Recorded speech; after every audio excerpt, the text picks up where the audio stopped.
నాకు అవకాశం ఇచ్చినందుకు మీకు ధన్యవాదాలు తెలియజేస్తూ, కల్వకుర్తి పేరు పెట్టుకున్నటువంటి కల్వకుర్తి ఎత్తిపోతల పథకానికి వాస్తవంగా కల్వకుర్తి ప్రాంతం మొత్తం రావాలి, కానీ నీళ్లు సాగునీరు రాకుండా అక్కడే ఆగిపోయినాయి. అంటే ఇంకా పైన నాగర్ కర్నూలు వరకే. గత ప్రభుత్వం 2017లో అప్పుడున్నటువంటి గౌరవ మంత్రి గారు కల్వకుర్తికి నీళ్లు కావాలంటే 178,8 రూపాయలు శాంక్షన్ చేశారు. 2018 వరకు వర్క్స్ చేసేసి ఆ తర్వాత ఆపేశారు.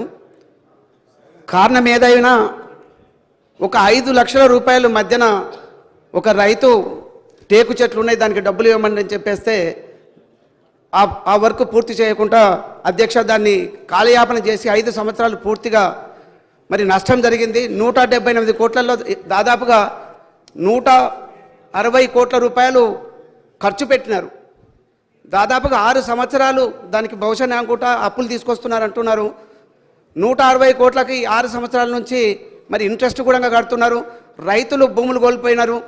రైతులకు మాత్రం ఇప్పటివరకు డబ్బులు ఇవ్వలేదు. గతంలో ఆర్థిక మంత్రి మరి అంతకు మొదలేమో ఇరిగేషన్ శాఖ మంత్రి ఉండి అదే మంత్రి గారిని మళ్ళీ ఆర్థిక శాఖ కూడా ఉండే అప్పుడు అడిగితే 5 కోట్లు 10 కోట్లు ఒక్కొక్క గ్రామానికి ఇచ్చుకుంటూ వచ్చినారు. ఇప్పటికి కూడా ఇంకా 40 కోట్ల రూపాయలు ఇంకా డ్యూ ఉంది. అధ్యక్ష, మీ ద్వారా ప్రస్తుత ఆర్థిక శాఖ మంత్రికి అదేవిధంగా ఇరిగేషన్ శాఖ మంత్రికి నేను కోరుతా ఉన్నాను, మరి ఆ 40 కోట్ల రూపాయలు ఇస్తే వాళ్ళ గోస ఏంటంటే రైతు బంధు వస్తలేదు, కాలువ దవ్వారు, పంటలు పండించుకోవడానికి అవకాశం లేదు, నీళ్లు రాలేదు, ఆ భూమికి ఇచ్చేటువంటి అంటే భరోసా కింద వచ్చేటువంటి డబ్బులు రావట్లేదు, వాళ్ళు నష్టపోయినారు. కాబట్టి ఇప్పుడు ఈ ప్రభుత్వం మరి దీని మీద అంటే ఖచ్చితంగా చేయాల్సినటువంటి పని.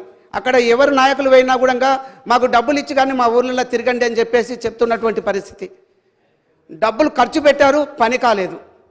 కాబట్టి నేను మీ ద్వారా ఆర్థిక శాఖ మంత్రికి నా రిక్వెస్టు, ఈ 40 కోట్ల రూపాయలు రిలీజ్ చేస్తే రైతులు ఆనందంగా ఉంటారు. అదొకటి. అదేవిధంగా అధ్యక్ష, ఆమన్గల్లో గతంలో 30 పడకల హాస్పిటల్ ఉండేది. ఇప్పుడు దాన్ని 10 పడకలకు చేసినారు. మొన్న ఎలక్షన్స్ కంటే మొదలు దాన్ని 50 పడకలకు పెంచుతామని చెప్పినారు. పేపర్ మీదనే పెట్టినారు, ఇంతవరకు కాలేదు. అక్కడ 4 మండలాల కూడలైనటువంటి ఆమన్గల్లు చాలా ఇబ్బందులు పడుతున్నారు. హైదరాబాద్ రావాలంటే రాత్రిపూట ఎవరు డాక్టర్స్ ఉండరు. ఇంతవరకు 30 పడకలు ఉన్నప్పుడు ఉదయం పూట నైట్ కూడా డాక్టర్స్ ఉండేవాళ్ళు. ఇది 10 పడకలకు చేసినారు కాబట్టి డాక్టర్స్ నైటు ఉండరు, 12 గంటలు కూడా ఉండేటువంటి పరిస్థితి లేదు. వాళ్ళందరికీ చాలా ఇబ్బంది అవుతుంది.